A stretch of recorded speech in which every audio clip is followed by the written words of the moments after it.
What's going on, guys? Bob Buskirk here at ThinkComputers, and today we're taking a look at another X99 motherboard from Gigabyte. This is their X99-Gaming 5P, so let's go ahead and take a look.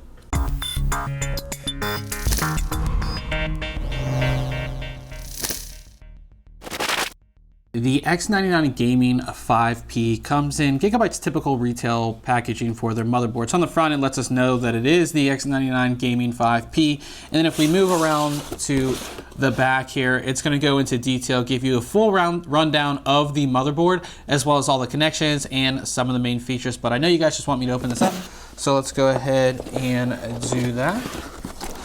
So as we open things up here, the first thing we will have, of course, is our motherboard here, and it's in an anti-static bag, nicely protected. We'll get that out of the way and go into our accessories. And one thing that Gigabyte has done with their motherboards that I've seen lately is with their Sata cables. What they've actually done is they sleeve their Sata cables to make them look kind of different from your typical Sata cables that you get with motherboards. So if you guys can kind of see this, bring it up as close as I can there. You can see these are sleeved in black. It's kind of different than the typical, you know, like rubberish ones that you see on other motherboards. So it's kind of cool that they have that. So in total, we have 1, 2, 3 bags of SATA cables with 2 cables in each bag. So 6 SATA cables total.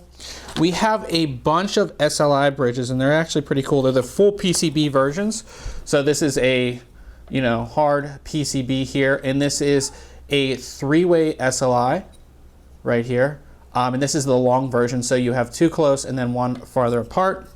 And then we have another, we have a 4-way Sli bridge here, so you can see right there. And then let's see if we have any more.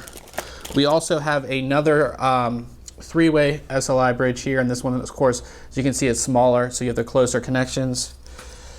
And then we just have a single Sli connector, single crossfire connector. We have a PCI Express power adapters. You have your IO shield, and like we've seen in previous Gigabyte motherboards, I believe this IO shield lights up, which is actually pretty cool. We'll show you that in our full review.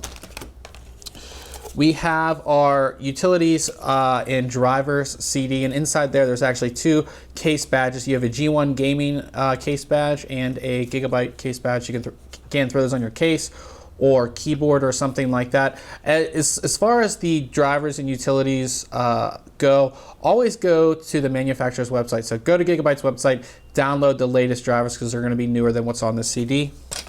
And then finally, we have 2 books here. We have our large user's manual, and then we have our multilingual installation guidebook.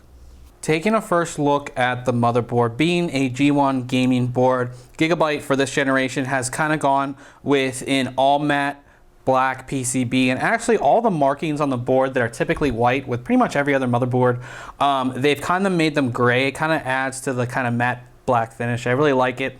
As far as the rest of the colors, you have gray, and then you have red and silver on the heatsink. So there's a very large PCH heatsink, and then of course for our power delivery we have a heatsink up top here, and they're actually connected by a heat pipe as well. So starting at the center of the board, we of course have Intel's LGA 2011 V3 socket, which of course supports Intel's Haswell E processors.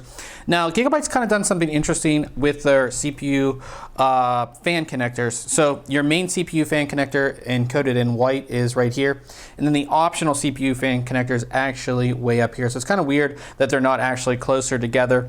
Your EPS connector is kind of hard to see in the video, but it's actually right up here, right where my finger's at, is your 8-pin EPS connector. Of course, we have an all-digital power design here. Of course, that is pretty much standard now with all motherboards. On each side of the CPU socket, we have 4 DDR4 DIMM slots, and they're of course color coded for quad channel operation. And a couple things that's actually really cool about this board specifically is that one is that there's no bottom locks on your DDR4 slots. And the reason for that is because if you want to install a graphics card and then try to remove the memory, it can be a pain in the ass, really. It's kind of hard, it kind of gets in the way and things like that. So not having bottom locks means means that you can easily pull the memory out, swap your memory without having to actually remove the graphics card. Another thing that's great about this board is that it actually supports natively XMP profiles up to 3,333 megahertz, which is actually quite high. There's not a lot of boards that can support memory that high, and this is actually one of those boards. Moving along to the side of the board, we have our 24-pin ATX power connection. We have a USB 3.0 header, and then we have our CPU mode selection. And this is actually a switch, I believe, that's going to instantly overclock your system. So you have, because on the board it says default, and then it says OC mode. So you can switch that to go between the default mode and, of course, OC mode. As far as storage goes, you have 1, 2, 3, 4, 5, 6, 7, 8 SATA 6 gig connectors, and these all are controlled by the chipset. And then you do have a single SATA Express connector right there. And again, if you're not going to use a SATA Express device, that actually opens 2 more SATA 6 gig ports. Along the bottom of the board, you're not going to find a whole lot, but you have a 4-pin fan header, you have your front panel connections, you have another 4-pin fan header, 2 USB 2.0 headers, you have a Molex connection right here for power, give some extra power to your PCI Express slots, and then you have your HD audio connection right here. Talking about audio, Gigabyte has added their amp up audio solution right here, and this is a combination of the Creative Sound Core 3D chip, bipolarized audio capacitors, which you can see here in green, an upgradable operational amplifier, which is this little chip right here, and it's upgradable, which means you can actually pop it out and put in another one. If you're a real audiophile, you can go ahead and do that. You actually have a gain switch here as well, so you can kind of mess around with that right there. The actual audio solution, of course, we've seen this a lot lately with motherboards. We have full PCB isolation of the entire audio solution, and then the left and right channels of the actual audio solution are on different PCB layers, so you're not going to have any interference or anything like that. And of course, all of this is you can control it with software with Creative's SBX Pro Studio Audio Suite that comes with the motherboard, so you can really get down into the nitty-gritty with the audio if you want. When it comes to expansion slots, you have 1, 2, 3, 4 PCI Express 3.0 X16 slots, and you have 1, 2, 3 PCI Express X1 slots. What's really cool about this board is that we have a true X16 slot, which is the third slot right here.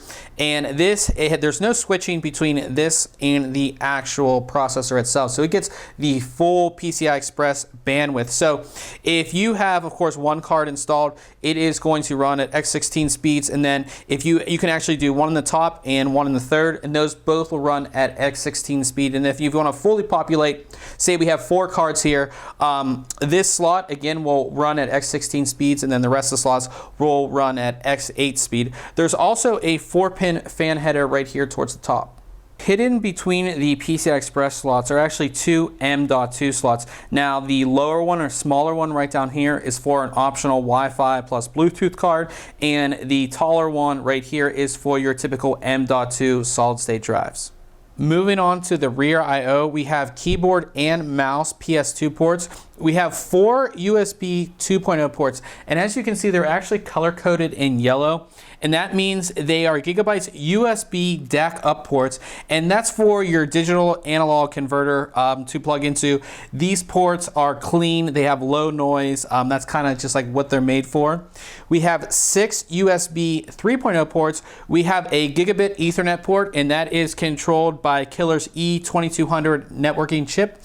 And then we have our audio connections right here, and you can see all of those are gold plated. And then we have a little holder here that will be for your antennas if you do get the optional Wi-Fi card. So this wraps things up for our quick unboxing and overview of Gigabyte's X99-Gaming 5P motherboard. Now make sure you check back very soon on ThinkComputers.org, as we'll have our full written review along with benchmarks and all of that fun stuff. And remember guys, if you enjoy our videos, why don't you subscribe? Catch you guys later.